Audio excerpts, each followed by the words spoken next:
हामिदन व मुसल्लियन अम्मा बाद। एक मुत्तकी आदमी के लिए ज़रूरी है कि बहुत सारी चीज़ों का ख्याल रखे। कभी कभी तक़वा का तकाज़ा ये होता है कि इंसान कोई बात न बोले, कभी तक़वा का तकाज़ा ये होता है कि इंसान नीची निगाह रखे, कभी तक़वा का तकाज़ा ये होता है कि इंसान हाथ और ज़बान को काबू में रखे। हमारे सामने इस वक्त जो हदीस मौजूद है उसमें सिर्फ़ एक तकाज़े का ज़िक्र किया गया है, उसका ताल्लुक़ कसम से है। अल्लाह के नबी जनाब मोहम्मद रसूलुल्लाह सल्लल्लाहु अलैहि वसल्लम ने इरशाद फरमाया, मुस्लिम शरीफ की रिवायत है, मन हलफ़ अला यमीनिन, जिसने कोई कसम खाई, फ़रआ अत्क़ा लिल्लाहि मिन्हा, लेकिन जिस चीज़ पर उसने कसम खाई उससे बेहतर चीज़ तक़वा के एतबार से उसके सामने आई, फ़लयअति तक़वा, तो उसको चाहिए कि तक़वा वाली चीज़ इख्तियार करे। मिसाल से समझते हैं इसको।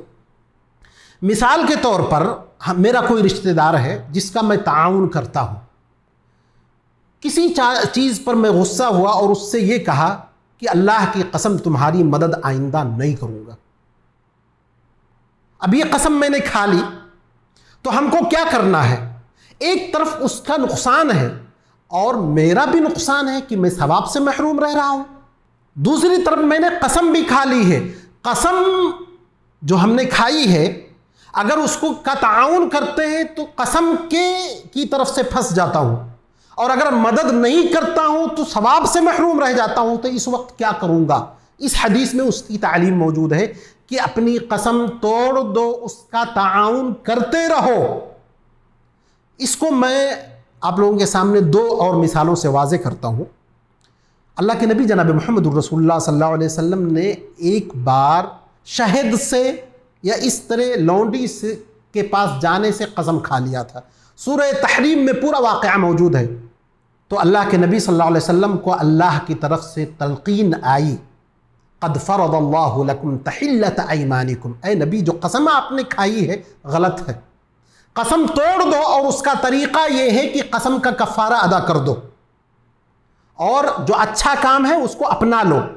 शहद आपके लिए जायज़ है, लौंडी आपके लिए जायज़ है, उसको इस्तेमाल में लाओ, लेकिन कसम का कफ़ारा अदा करना ज़रूरी है। दूसरी मिसाल देकर मैं उसको और ज़्यादा वाज़े करूँगा। अबू बकर रज़ियल्लाहु अन्हु, जब उनके एक रिश्तेदार थे, मिस्ताह नाम था, वो उनका तदख्खुल या उन्होंने हज़रत आयशा रज़ियल्लाहु अन्हा पर जब तोहमत लगी, सूरह नूर में जिसका वाक़या मौजूद है, तो उन्होंने मुदाखलत कर दी उस वाक़े में। तो इन्होंने कसम खा ली कि मेरा रिश्तेदार होकर मैं देता हूँ इसको, मेरी बेटी के मामले में इसने गलत रवैया अख्तियार किया, कसम खा ली। तो अल्लाह तबारक व तआला ने कुरान की आयत नाजिल फरमाई, वला यअतली उलुल फज़्ल मिनकुम वस्सअति अन यूतू, कि जो अहले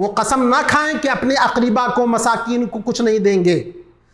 अल्लाह तबारक व तआला की मग़फ़िरत के बदले उनको चाहिए कि देना स्टार्ट करें, देना शुरू करें, इसका क़ता न करें, इसको काटें मत। ये दो मिसालें हमारे सामने। सबसे अफजल कौन? नबी अकरम सल्लल्लाहु अलैहि वसल्लम। उसके बाद अबू बकर रज़ियल्लाहु अन्हु, दोनों अफजल तरीन अशख़ास, उनका ये वाक़या है। अब आइए देखते हैं हमको करना क्या है। पहली चीज़, अगर कसम खाते हुए इंशाअल्लाह लगा दे तो कसम का कफ़ारा देने की भी ज़रूरत नहीं है। मिसाल के तौर पर यह कहें, इंशाअल्लाह अब मैं अल्लाह की कसम, इंशाअल्लाह मैं इसको नहीं दूंगा, तो अगर देना शुरू कर दे, और देना ही चाहिए, तो कसम का कोई कफ़ारा नहीं है। लेकिन अगर इंशाअल्लाह नहीं कहे तो कसम का कफ़ारा अदा करके वो काम करना ज़रूरी है। यही तक़वा का तकाज़ा है, तक़वा यही चाहता है। कसम का कफ़ारा क्या है? कुरान करीम में उसका ज़िक्र मौजूद है, फ़कफ़ारतुहु इत्आमु अशरति मसाकीन मिन औसति मा तुतइमून अहलीकुम औ किस्वतुहुम औ तहरीरु रक़बा फ़मन लम यजिद फ़सियामु थलाथति अय्याम। कसम का कफ़ारा ये है कि 3 चीज़ों में इख्तियार है, 10 मिस्कीन को खाना खिलाना, या 10 मिस्कीन को कपड़ा पहनाना, या एक ग़ुलाम आज़ाद करना। इन 3 चीज़ों में इख्तियार है, जो आसान हो उसको ले ले। इन तीनों चीज़ों की इस्तिताअत अगर ताकत नहीं है तो 3 दिन का रोज़ा रखना है। ये कसम का कफ़ारा है। फिर अल्लाह तबारक व तआला ने इसी के बाद फरमाया, ज़ालिका कफ़ारतु अयमानिकुम, ये तुम्हारी कसमों का कफ़ारा। वहफ़ज़ू अयमानकुम, और अपने कसमों की हिफाजत करो। मतलब ये है, पहली चीज़ ज़्यादा कसम न खाओ, ज़्यादा कसम खाने वाला उसका एतबार ख़त्म हो जाता है। और दूसरी चीज़ ये है कि कसम अगर खाओ, कफ़ारा अगर उसमें है तो कफ़ारा अदा करके आप वो काम करो, अगर नेकी का काम है तो ये चंद चीज़ें हुई जो तक़वा का तकाज़ा है।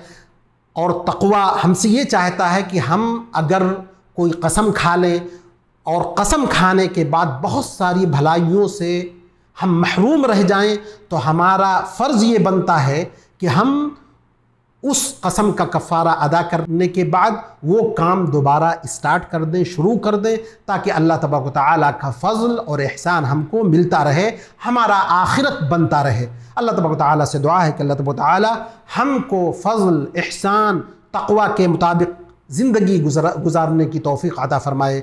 व आखिरु दअवाना अनिल हम्दुलिल्लाहि रब्बिल आलमीन।